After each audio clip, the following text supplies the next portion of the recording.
Vijayawada Patamata PS పరిధిలో మందుబాబులు వీరంగం చేశారు. పీకల దాకా మద్యం తాగిన సోదరులు అర్ధరాత్రి జాతీయ రహదారిపై చొక్కాలిప్పి కారు నడిపారు. రోడ్లపై దొర్లుతూ హల్చల్ చేశారు. అదేంటని అడిగిన ఆటో డ్రైవర్ పోలీసులపై దాడి చేశారు.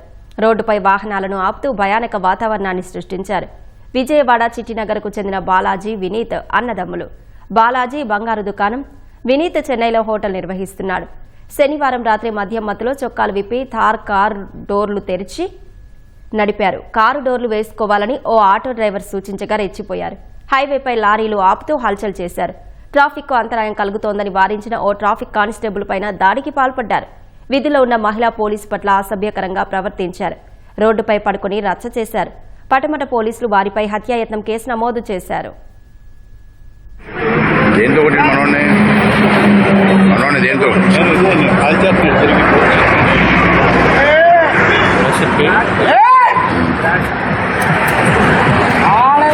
యాక్టింగ్